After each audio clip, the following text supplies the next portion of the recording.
ரங்கராஜ் பாண்டே, மணிகண்டன், பழனி, எழிலரசி, கபிலா விசாலாட்சி, ஹேமவர்த்தினி, நாராயண கோவிந்தன் பங்கேற்கும் சாணக்கியாவின் சில் பட்டிமன்றம் ஆகஸ்ட் 8 சனி மாலை 6 மணிக்கு. இடம் காயத்ரி மஹால், காங்கேயம் ரோடு, திருப்பூர். அனைவரும் வருக. அனுமதி இலவசம். கணினி அறிவியல் பொறியியல் பட்டதாரி, அதே பிரிவில் MS மற்றும் PhD பட்டங்கள்.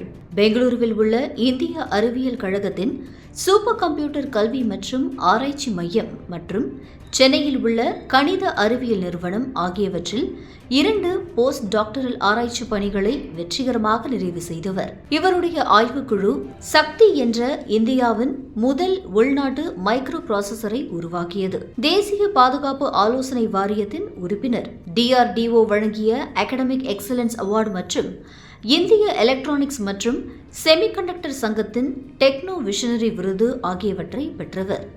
ACCS வாழ்நாள் சாதனையாளர் விருது, IBM ஃபேக்கல்டி அவார்டு மற்றும் வாஸ்விக் தொழில்துறை ஆராய்ச்சி விருதுகளை பெற்றவர்.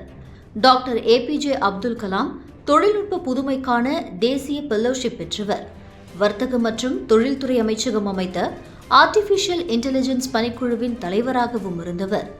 இந்த வருடம் இந்திய அரசால் பத்மஸ்ரீ விருதும் பெற்றவர்.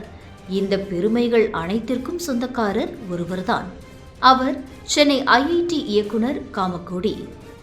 இவ்வளவு அடையாளங்கள் இவருக்கு இருக்கும்போது மக்களவையில் இவருக்கு கொடுக்கப்பட்ட பட்டம் கோமூத்திர எக்ஸ்பர்ட். தனது கொள்ளு தாத்தா இந்தியாவின் முதல் பிரதமர், தனது பாட்டியும் இந்திய நாட்டின் முன்னாள் பிரதமர், தனது தந்தையும் இந்தியாவின் முன்னாள் பிரதமர், தனது சகோதரன், தாய் இருவரும் மக்களவை மற்றும் மாநிலங்களவை உறுப்பினர்கள்.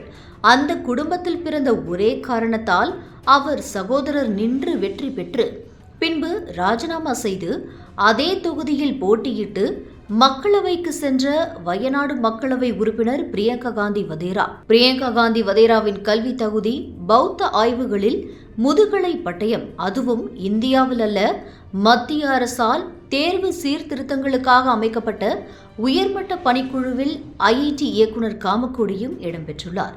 அதற்குதான் காங்கிரஸ் MP பிரியங்கா காந்தி வதேரா அவருக்கு இந்த பட்டத்தை அளித்துள்ளார்.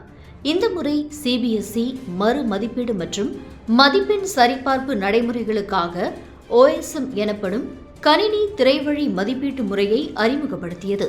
அதில் சில தொழில்நுட்ப குளறுபடிகள் ஏற்பட்டன. அப்போது அன்றைய மத்திய கல்வி அமைச்சர் அதை சரி செய்ய அணுகியதும் இந்த IIT இயக்குனர் காமக்கோடியை தான். இவ்வளவு படித்தவருக்கு வெளிநாட்டில் கோடிக்கணக்கில் சம்பளம் கிடைக்கும். பல முன்னணி நிறுவனங்கள் இவரை தங்களது நிறுவனத்தில் இணைத்துக் கொள்ள போட்டி போட்டும், ஆனால் எனக்கு அதில் விருப்பமில்லை, நான் இந்தியாவிற்கு தான் சேவை செய்ய விரும்புகிறேன் என்று உறுதி கொண்டு பாஸ்போர்ட் கூட எடுக்காமல் இருக்கிறார்.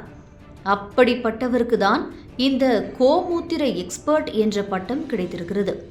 இவர் சாதாரண குடும்பத்தை சேர்ந்தவர் என்பதாலா என்று தெரியவில்லை.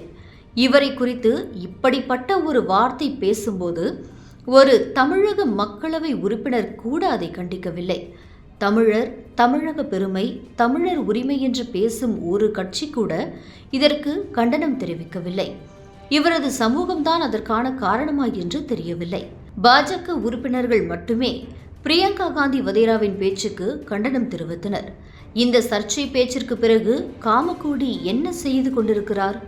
இனி வினாத்தால் கசியாமல் இருக்க என்ன நடவடிக்கை எடுக்கலாம்?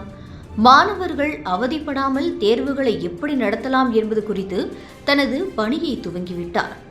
ஒரு எளிய குடும்பத்தில் பிறந்து தனது சொந்த உழைப்பால் மட்டும் வாழ்க்கையில் முன்னேறியவருக்கு வேறு என்ன தெரியும்?